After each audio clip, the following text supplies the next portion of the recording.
WhatsApp, I am a first year medical student in AIIMS Patna और मुझे AIIMS Patna join किए हुए 1 साल हो चुका है, लेकिन फिर भी हर वीडियो के नीचे एक कमेंट ज़रूर रहता है कि आपने एम्स ऋषिकेश क्यों नहीं लिया। और जो भी लोग न्यू है मेरे चैनल पे, मैं उनको बता दूँ, नी 2025 में मेरे 822 रैंक आए थे और मेरे पास रिजर्वेशन था, तो इसकी वजह से मुझे एम्स भोपाल, एम्स भुवनेश्वर, एम्स ऋषिकेश ये सारी चीज़ें मिल सकती थी, लेकिन उसके बाद भी मैंने एम्स पटना लिया है। अब मेरे 2 टारगेट थे। सबसे पहले टारगेट ये था कि मुझे दिल्ली के कोई कॉलेजेस मिल जाए, लेकिन दिल्ली के लेडी हार्डी मुझे नहीं जाना था क्योंकि वहाँ पे प्रॉपर फीमेल होता है और मेरी फैमिली ऐसी है कि वो मुझे नहीं भेजेगी। वो हमेशा चाहती है कि मैं प्रॉपर डाइवर्सिटी में रहूँ, इसलिए मैंने एएमयू भी नहीं लिया है क्योंकि वो हमेशा चाहती है कि मैं प्रॉपर डाइवर्सिटी में रहूँ, हर कल्चर को देखूँ। तो इसलिए सबसे पहली चीज़ तो मैंने दिल्ली के ये कॉलेजेस नहीं लिए।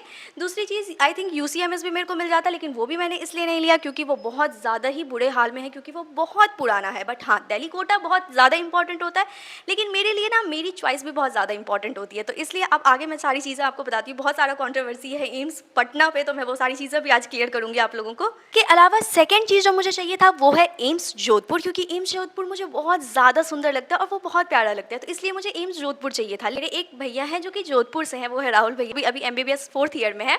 तो उनसे मैंने पूछा कि आप बताओ क्या करना चाहिए, तो मैंने चॉइस फिलिंग तो कर दी थी। देन उसके बाद उन्होंने यही चीज़ें बोली कि सुन, तू बिहार से है, तेरे को पता है कि तेरा इन्वायरमेंट क्या है, और वहाँ पे एक्सट्रीम गर्मी और एक्सट्रीम ठंडी कंडीशन होता है। मतलब आपकी गर्मी में 50+ टेम्परेचर रहे, ठंडी जब आती है तो आपका टेम्परेचर 5-4 इस तरह से भी चला जाता है प्रॉपर डेजर्ट वाले एरिया में, और एम्स जोधपुर प्रॉपर डेजर्ट वाले एरिया में, क्योंकि वो बहुत बड़ा है। तो फिर मेरे को एम्स जोधपुर नहीं मिला। 822 मेरी रैंक थी और 766 पे एम्स जोधपुर क्लोज हो गया था। उस टाइम पे मैं बहुत ज़्यादा रोई, बहुत बहुत बहुत ज़्यादा रोई। देन उसके बाद आया कि अब क्या किया जाए, क्योंकि एम्स पटना सेकंड चॉइस था मेरा और एम्स पटना मुझे मिल गया था। देन उसके बाद मैंने अपडेट किया। उसके बाद अपडेट में मैंने एम्स भोपाल ऊपर रखा। फिर मेरे को था कि चलो ठीक है, एम्स भोपाल ले लेंगे, क्योंकि एम्स पटना के बारे में उसके बाद मैं धीरे धीरे बहुत सारी चीज़ें सुन ली कि नहीं, बहुत अच्छा नहीं है, बहुत ख़राब है, ये वो फलाना ढिमकाना। तो बहुत सारी चीज़ें सुन ली, तो फिर मेरे को बहुत रिग्रेट होने लगा कि यार इतना रैंक ला के मैं ये तो नहीं ले सकती, क्योंकि इतना सब कुछ बोल रहा है तो पक्का कुछ ना कुछ तो ख़राब होगा। तो एम्स भोपाल में क्या हुआ ना कि कोई भी अपडेट नहीं हुआ। जो लिया ना उन्होंने ले ही लिया एम्स भोपाल, तो अपडेट नहीं हुआ तो सीट खाली नहीं हुआ, इस वजह से मेरा अपडेट एम्स भोपाल नहीं हो पाया। अब अपन आते हैं कि ये सारी चीज़ें करने के बाद मैंने सेकेंड राउंड में जाके एम्स पटना ज्वाइन कर लिया। अब आते हैं कि मैंने एम्स ऋषिकेश क्यों नहीं लिया। नो डाउट, मतलब बहुत सुंदर कैंपस है, मतलब नो डाउट कि वो प्रॉपर ड्रीम जगह है जो हम सारे लोग देखते हैं। उसके बाद भी मैंने एम्स ऋषिकेश का कभी सपना देखा ही नहीं था। एम्स ऋषिकेश जो है वो प्रॉपर पहाड़ों में है और उससे सिटी जो है वो काफ़ी दूर है। मेरी ज़िंदगी में सबसे फर्स्ट प्रायोरिटी ये है कि मेरी ज़िंदगी जो है वो दिल्ली जैसी बिज़ी ज़िंदगी में हो, क्योंकि मुझे बहुत ज़्यादा पसंद है बिज़ी लाइफ, सिटी लाइफ। मतलब मुझे गाड़ियाँ, वो हॉर्न जो है ना, वो मुझे अच्छी लगती है। बहुत थकती हूँ मैं उन सारी चीज़ों से, लेकिन मैं पहाड़ों में सिर्फ 5 ही दिन अपनी ज़िंदगी गुजार सकती हूँ। उसके बाद मैं अपनी ज़िंदगी पहाड़ों में नहीं गुजार सकती। वापस अपना सिटी लाइफ चाहिए जहाँ पर मैं मस्ती करूँ, बहुत सारी पार्टियाँ करूँ। जब मैं क्लास से निकलूँ, मेरे 5 मिनट बाद अपने दोस्तों को बोलूँ चल भाई कॉफ़ी पी के आते हैं साइड वाले दुकान से, तो चल बाहर चलते हैं, ई रिक्शा ले चलते हैं। तो मुझे प्रॉपर वो लाइफ चाहिए, तो इस वजह से मैंने एम्स ऋषिकेश नहीं लिया। और उसके अलावा मतलब सबसे मेजर फैक्टर जो मेरे पूरे वीडियो में है वो ये है कि एम्स ऋषिकेश बिहार से बहुत ज़्यादा दूर है। और अगर आपको लग रहा है कि कॉलेज जाने के बाद तो हमें घर की याद ही नहीं आने वाली है, तो आपको रियलिटी चेक कॉलेज जाके मिलेगा। मैं सच बता रही हूँ, प्रिपरेशन फेज में ना मैं टोटल अपने प्रिपरेशन फेज में अपने घर सिर्फ एक बार गई थी, उसमें भी मेरी तबीयत ख़राब थी तब, ठीक है। और मैं कॉलेज से घर 5 बार आ चुकी हूँ 1 साल में, सॉरी आई गेस 6-7 बार आ चुकी हूँ 1 साल में। तो लिटरली बता रही हूँ, एमबीबीएस कॉलेज सो टॉर्चरिंग। मतलब तुम्हें हर टाइम ऐसी नीड होगी कि मुझे घर जाना है। कुछ 2 महीने बाद, 3 महीने बाद तुम्हारा बॉडी कह रहा होगा, तुम्हारा मेंटल स्टेट कह रहा होगा हो गया कॉलेज से, अब घर जाके सुकून लेना है, घर जाके मम्मी के हाथ के खाने खाने हैं, अब मेस नहीं चल सकता। सबसे मेजर फैक्टर जो मेरी लाइफ का था ये कि एम्स ऋषिकेश से आने में मेरे को 1 दिन लग जाता, और जो आपकी छुट्टियाँ होती हैं ना एम्स में, वो सिर्फ 2 बार होती है, वो विंटर वेकेशन है और समर वेकेशन है। और जिस जिस टाइम पे आपको लाइफ में छुट्टी की नीड होगी, आपको एम्स 1 दिन की भी छुट्टी नहीं देगा।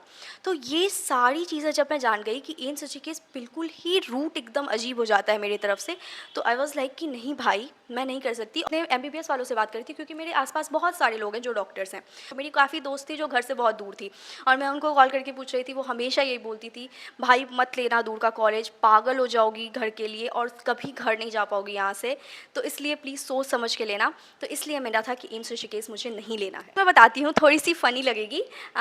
अगर आपको कोई भी कॉलेज अपना सा लग रहा है ना, तो वो आपके मेडिकल कॉलेज में आपके दोस्त जो है ना, वो मुश्किल से 1-2 बनेंगे जो आपके दोस्त होंगे।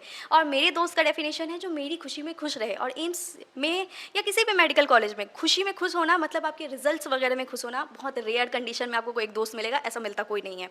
आपकी मस्ती में सारे लोग रहेंगे, बाहर घूमने में सारे लोग रहेंगे, लेकिन हाँ, आपके रिजल्ट में बहुत खुश हो, ऐसा कोई नहीं मिलता। तो अपना सा जो वो कॉलेज है ना, वो बहुत रेयर ही लगेगा आपको। हंसोगे दिन भर, खुशी और सुकून बहुत ही कम लगेगा। और ये सारी चीज़ें आपको मेडिकल कॉलेज आके पता चलेगी। मेडिकल कॉलेज में 8-10 बंदों का ग्रुप दिख रहा होगा और सारे एक दूसरे से रिजल्ट के टाइम लड़ाई कर लेते हैं, तो वो वाली दोस्ती तो मुझे कभी चाहिए ही नहीं। उसके बाद आपको कॉलेज अपना सा कैसा लगेगा, तो एक ही चीज़ है, वो है रिलेशनशिप। मोस्टली लोग कॉलेज में कमिटेड होते हैं और उनको वो कॉलेज अपना सा लगने लगता है, क्योंकि वो रिलेशनशिप में रहते हैं। उनको रहता है कि हाँ, कोई एक इंसान है जिसके पास मुझे जाना है। और मेरा हमेशा से क्लियर था कि मुझे ज़िंदगी में रिलेशनशिप नहीं करना, मैं कभी नहीं करूँगी। तो मेरा ऐसा है कि मैं नहीं करूँगी, तो मुझे वो कॉलेज अपना सा नहीं लग सकता भाई। क्योंकि सारे लोग इसीलिए जल्दी से कॉलेज वापस जाना चाहते हैं, क्योंकि वहाँ पे उनके रिलेशनशिप्स रहते हैं। बट मेरे ऐसा कुछ नहीं है कि मुझे ऐसा कोई वेट रहे कॉलेज जाने का। पढ़ना है, क्लासेस 8 घंटे की अटेंड करनी है, उसके अलावा डीएच जाना है, प्रैक्टिकल अटेंड करनी है और एग्जाम्स देना है। मेरे कॉलेज से यही नाता है। और मस्तियाँ मैं बहुत ज़्यादा ही करी हूँ। एम्स पटना जाके मैंने 1 साल में जितनी मस्तियाँ की हैं, आई डोंट थिंक सो कि मेरा पूरा बैच ऐसा कुछ किया होगा। मैंने बहुत मस्तियाँ की हैं, बहुत ज़्यादा। अलावा अब अपन आते हैं कि एम्स पटना में मुझे रिग्रेट कितना ज़्यादा हो रहा है। चलो ठीक है, मैं अब एम्स पटना का बताती हूँ। पटना है, बिहार है, उफ अल्लाह कैसा ही होगा। सारे स्टीरियोटाइप पूरे हिट किए ना अभी जस्ट। चलो रुको बताती हूँ। ऐसा कुछ भी नहीं है कि बिहार है तो बिल्कुल ही बेकार है। बहुत सारे लोगों को बिहार से नफरत है। इनफैक्ट जो बिहार के लोग हैं उनको भी बिहार नहीं पसंद, उनको बाहर जाना है। लेकिन ऐसा भी तो हो सकता है ना, जो बिहार के कुछ लोग हैं उनको बिहार पसंद है। मुझे बिहार बहुत ज़्यादा पसंद है। और ये चीज़ ना मैं एक पूछ रहे थे कमेंट सेक्शन में भी कि आपने दिल्ली क्यों नहीं लिया, तो मैंने बोला मुझे बिहार बहुत पसंद है। तो वो बहुत हंसने लगे, अरे बिहार पसंद है। आई वॉज लाइक कि ब्रो मैं यहाँ पैदा हुई हूँ, मैं यहाँ पे ज़िंदगी गुजारी हूँ, मुझे ये जगह क्यों नहीं पसंद आएगी। तो मुझे ये जगह हमेशा से पसंद थी, क्योंकि मुझे एक अपनापन लगता है यहाँ पे। यहाँ पे मैं बहुत ज़्यादा लोगों से कनेक्ट कर पाती हूँ। और बहुत सारी चीज़ें मुझे ऐसा लगता है कि मेरे दोस्त जितने हैं वो ऑलमोस्ट लोग बिहारी ही हैं, 1-2 हैं जो बाहर से हैं। और सब बहुत अच्छे हैं, बहुत शरीफ हैं, और सबके साथ बहुत अच्छी वाइब मिलती है। मतलब प्रॉपर घर जैसा हम रहते हैं वहाँ पे, तो हमें बहुत अच्छा लगता है। तो इसलिए मुझे बिहार बहुत ज़्यादा पसंद है। अब चलो मैं बताती हूँ कि एम्स पटना की कितनी खामियाँ हैं। हाँ, एम्स पटना में कुछ खामियाँ हैं जो मुझे भी नहीं पसंद है। जैसे कि उसका हॉस्टल फैसिलिटी बहुत लग्जीरियस नहीं है, बट आपको सिंगल रूम मिलेगा, आपको प्रॉपर हर चीज़ आपकी पर्सनली मिलेगी। लेकिन हाँ, मुझे उसका हॉस्टल जो है वो बहुत लग्जीरियस होना चाहिए एज आ एम्स, बट वो नहीं है, वो मुझे वहाँ की नहीं पसंद है। उसके अलावा मुझे एम्स पटना की हर चीज़ अच्छी लगती है। अगर एकेडमिकली मैं बात करूँ, as a first year MBBS student, literally 10/10 है एम्स पटना। वहाँ की फैकल्टी बहुत अच्छे हैं। मतलब मैं आपको सच बता रही हूँ, मैंने अभी तक ना मैडो लिया है, ना मैंने प्री प्लैडर लिया है, मैंने किसी भी, ना मैंने मेडेड लिया है जम्बुलकर वगैरह का, मैंने कुछ नहीं लिया है। मेरे सारे दोस्त पूछ रहे थे तूने जम्बुलकर का पढ़ा है, मतलब कि भाई मेरे बायोकेमिस्ट्री के ऐसे खतरनाक प्रोफेसर हैं कि खा जाते हैं बायोकेमिस्ट्री। तो हाँ, अकेडमिकली बहुत अच्छा है। और तुम्हारी बहुत सारी मस्ती करने के बाद ना एट द एंड तुम्हें एमबीबीएस में अकेडमिकली ही वापस लौटना पड़ेगा। एमबीबीएस ऐसी ज़िंदगी है ना कि आप 1-2 साल मस्ती करने के बाद ना आपको वापस आपके कोर्स में आना होगा, क्योंकि आपकी लाइफ ही वही है। तो वहाँ का जो वो चीज़ है ना, वो बहुत ज़्यादा मैटर करता है। उसके अलावा मैं अभी से आपके एम्स में ऐसा होगा कि आपके फर्स्ट ईयर से ही आप क्लिनिक जाने लगोगे, क्लिनिकल जाने लगोगे। तो वहाँ पे आप कभी भी जाओ, 2 बजे के बाद जाओ, क्लिनिकल 2 बजे के बाद होता है। 2 बजे के बाद अपन क्लिनिकल जाते हैं, तो वहाँ पे प्रॉपर पेशेंट है, बहुत सारी चीज़ें देख रहे हैं। अभी हम ईएनटी डिपार्टमेंट गए थे, भाई क्या केसेस देखे हमने, एक साथ 15-20 पेशेंट देखे, क्योंकि पेशेंट फ्लो बहुत ज़्यादा है। मैं मानती हूँ कि पेशेंट फ्लो एमबीबीएस में बहुत ज़्यादा मैटर नहीं करता, बट हाँ, कोई ऐसा कॉलेज है जहाँ 2 बजे के बाद पेशेंट ही नहीं आ रहा, तो भाई उस कॉलेज को लेने का तो कोई मतलब ही नहीं बनता ना। तो इसलिए बहुत सारे ऐसे कॉलेज हैं जो बहुत लग्जीरियस हैं, लेकिन आपका अकेडमिकली बहुत इंपॉर्टेंट है, क्लिनिकल बहुत इंपॉर्टेंट है। क्लिनिकल जाने में मौत आती है, मैं एग्री करती हूँ, लेकिन at the end MBBS is clinical. आपका क्लिनिकल होना ही चाहिए, आपको क्लिनिकल जाना ही पड़ेगा, तो वो बहुत ज़्यादा इंपॉर्टेंट है। और एम्स पटना में कुछ खामियां मैंने आपको ऑलरेडी बता दी है। उसके अलावा मुझे हर चीज़ वहाँ अच्छी लगती है, वहाँ का एकेडमिक बहुत अच्छा लगता है, प्रोफेसर बहुत स्ट्रिक्ट है, लेकिन हाँ, जब सपोर्ट करने का टाइम आता है तो वो सपोर्ट करते हैं हमें, वो चीज़ें हम समझते हैं। थोड़ा सा हर चीज़ लेट होता है एम्स पटना में, लेकिन जिस तरह का स्टीरियोटाइप आप पूरों ने बना के रखा है, एम्स पटना क्यों ले ली भाई, 2012 का एम्स एनआईआरएफ रैंकिंग में टॉप 30 में आता, मैं क्यों ना लूँ एम्स पटना। मेरा जगह है बिहार में, यहाँ पे पैदा हुई हूँ, मेरा जब दिल करता है मैं यहाँ आ जाती हूँ। और लास्ट चीज़ ये है कि मैं मुस्लिम हूँ और मेरी ज़िंदगी में 2 ही फेस्टिवल होता है, वो ईद है और एक बकरीद है। मैं प्रिपरेशन में पूरे 2 साल हर ईद और हर बकरीद कम से कम 2 से 3 घंटे तो ज़रूर रोई थी। तो मैं बहुत बड़ी हो चुकी हूँ, लेकिन फिर भी चाँद रात और ईद की रात ना मुझे बहुत एक्साइट करती है। तो मेरे लिए ज़िंदगी में ना फेस्टिवल और रिश्ते बहुत इम्पोर्टेंट है। तो मैं ऐसी इंसान हूँ कि मुझे चाहिए कि मेरे फेस्टिवल हो, मैं घर जाऊँ, चाँद रात मनाऊँ, चूड़ियाँ लूँ, मेहंदी लगाऊँ, ये सारी चीज़ें मेरे लिए बहुत इम्पोर्टेंट है। और अगर मैं ऋषिकेश लेती तो उसके बाद पूरी लाइफ़ में कभी भी फेस्टिवल सेलिब्रेट नहीं कर पाती। ये मेरी ज़िंदगी का बहुत ही सिंपल सा फंडा था कि एम्स ऋषिकेश तो मुझे किसी हालत में नहीं लेना। देन उसके बाद इसलिए मैंने चॉइस फिलिंग में भी 6th और 7th पोज़ीशन पे एम्स ऋषिकेश को रखा था, मैंने कभी भी नहीं रखा उसको ऊपर। अब अपन ना एक और चीज़ में कुछ आते हैं कि मैं आपको एम्स ऋषिकेश नहीं लेने का मेरे पास 0% रिग्रेट है, लेकिन एम्स पटना लेने का रिग्रेट है। एम्स पटना में अगर मैं आपको बताऊँ तो हाँ, मैं 80 टू 85% बहुत खुश हूँ, लेकिन हाँ, मैं 10 टू 15% कभी-कभी बहुत उफ़ हो जाती हूँ कि ये गलती क्यों है एम्स पटना में एज़ अ एम्स। तो कभी-कभी मुझे लगता है ये चीज़, लेकिन जब मैं अपने परेशानियों को देख के घर आती हूँ ना, तो मुझे लगता है कि कितना अच्छा किया ना इस जगह को ले ली, वरना हमेशा रोती रहती कि अब मुझे घर जाना है। अभी एग्ज़ाम्स का टाइम है, हमारे 20 डेज़ के बाद एग्ज़ाम्स हैं, ठीक है?